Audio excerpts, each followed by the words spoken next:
Citizens often have questions or would like more information about specific topics, projects, and/or processes in city government. We have designed a show to do just that. Through a series of discussions with Mayor Randy McClement and key city staff and guests, we hope to educate, clarify, and update our viewers on a variety of current city topics. I'm Susan Harding, and welcome to City Issues.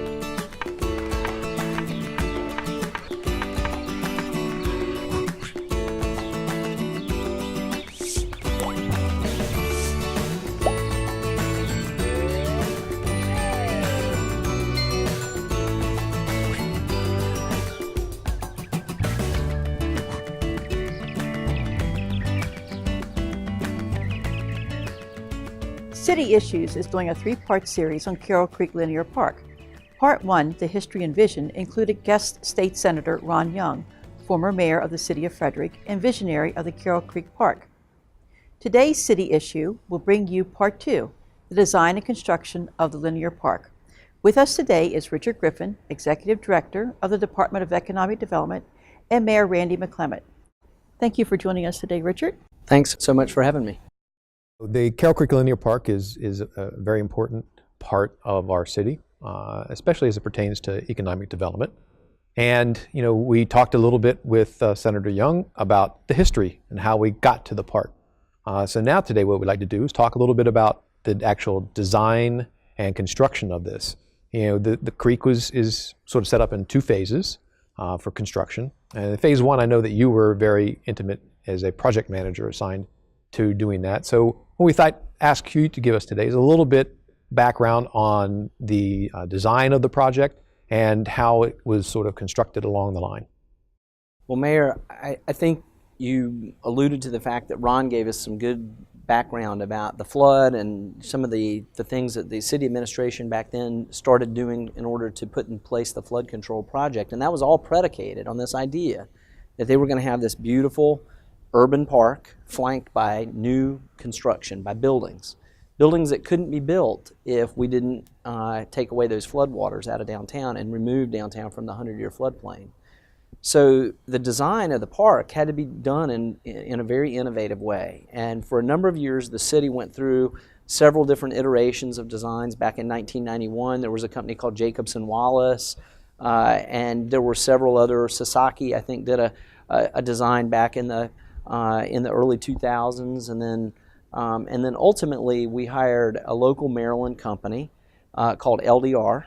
LDR was purchased by a company called H&TB, a big world global architecture company, and they ultimately did the design of both Phase 1 and Phase 2, the project that we're in now. That design was predicated on this idea that you perch public park improvements on top of those flood control conduits, and you have to match the elevations and the heights of those improvements with first floor building elevations that are going to be built along the park. And we have about $100 million worth of new buildings that either have been built or are going to be built or renovated along Carroll Creek Park. So you can imagine this exercise of going through and looking at each development site along the park and looking at, okay, what's the first floor elevation going to be like, and what's the entryway of that building going to look like, and how do we design park improvements to both move people as part of our transportation program and also let people in and out of these buildings, because these buildings now consider the park to be their front door. So you've been out there on the construction site, and I know that you're well aware of the fact that during that first phase of construction, we had a contractor doing all of our construction, and we had 4 buildings being built at the exact same time with 4 different construction contractors all working in the same area, all working to try and match the park improvements up with the buildings. Now, one of the things too is in the design is a lot of people don't pay attention to what the true name of the park is. It's the Carroll Creek Linear Park, but everybody just refers it to as the Carroll Creek. But it is a linear park. It was actually designed also not to be just a park, but a sort of transportation park. It's a multimodal ability to get people through our city outside of using vehicles. Can you give a little history on that? Well, your administration, Mayor, has done a lot of work, the aldermen have done a lot of work to advance both pedestrian and bicycle movement throughout the city. And Carroll Creek Linear Park is part of that transportation network, that trail system that's intended to be able to move people from the west to the east across the city of Frederick or vice versa. And they call it the shared use path system. That system is intended to be able to provide alternatives for people that would prefer not to have to jump into their car, but instead be able to walk or bicycle, either for recreational purposes or to go out for pizza on Friday night and to get from downtown to the Golden Mile and or to some of the other neighborhoods. The really interesting thing is that system eventually is to move to the east into the area that the Wren Farm is developing, and ultimately all the way over to the Monocacy River and connect through county networks down to the C&O Canal. And there are several million people a year that are biking or walking past Frederick County, Frederick City on the C&O Canal, who we believe are going to move back and forth along these trail networks back into the city. So it is a transportation network, and it connects a lot of important facilities and buildings. As we said, you were the sort of construction manager, in reference project manager, on the first phase. Was there any, from the construction side, any interesting hiccup, or did things run really smooth? Or? Well, it's interesting that you asked that. We, throughout the project, had a group called the Carroll Creek Task Force that many of those members dated back to the original concepts and designs. People like Dick Kessler, who used to own King's Menswear, and you know, even Senator Young, Ron Young, who continued to provide kind of advice on the design. And when we built the first phase, which was about a $10.6 million project, there were a number of times during the construction where people were walking by and looking at something being built and saying, well, you know, that just doesn't look right, or that doesn't look the way, you know, we would have liked it to have been. And they made several suggestions that we ultimately made changes on the fly during the construction, either you know, wall heights to make it more so that people could sit on the walls, or you know, where electricity would be located so that we could have events. But all in all, when you boil it down, we delivered the park on time, and within the budget that the capital budget that the city had appropriated for the project. There were a number of change orders that, you know, allowed the project to morph a little bit and add a few features and things like that. But given the complexity, I think that the result was fabulous. Yeah, it was one of those projects where really in the beginning you would scratch your head and think, what really is this going to look like in the end? I mean, it wasn't until things started just falling into place that you could see the big picture of what it is, and it's beautiful. And we've made, your administration has made even more tweaks to it. For instance, there at Market Street, we made some changes to the design of the planters to make that more inviting and more open. It had a little bit more of a closed-in feel initially, and so, I mean, there's kind of been some iterative design changes that we've gone through. We tried really hard to include public art, because we knew public art attracts people and attracts interest. You know, we'll continue to do that. So now phase one was done, and we always talk about the economic return on phase one, and I think you always quote somewhere around $50 million or something like that as a return on investment. But now we're into phase two.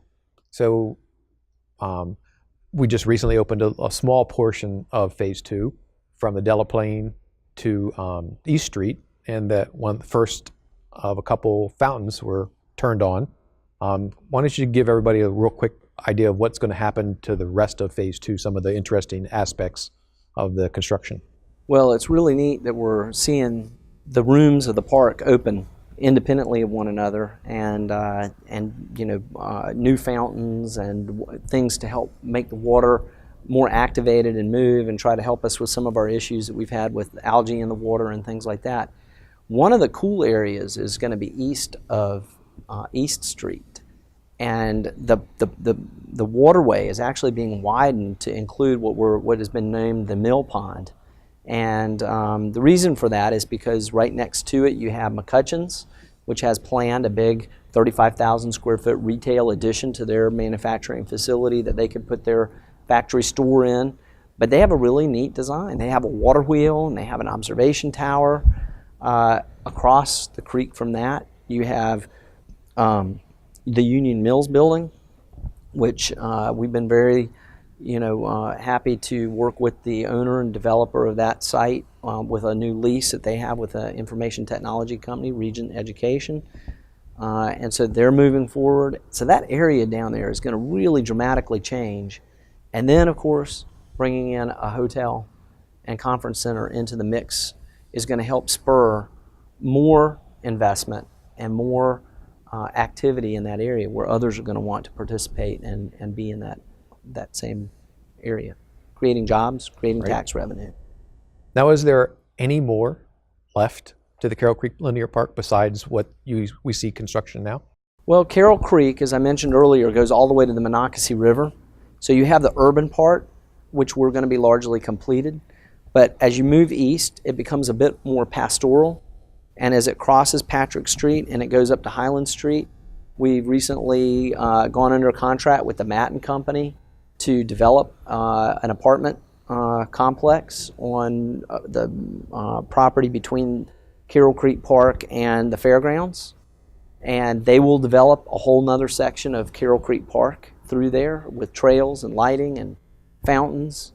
And then when it moves on beyond Highland Street, the intent is to carry the park east so that it becomes kind of like Baker Park on the east side of downtown. So design is continually changing or morphing into something different than the original?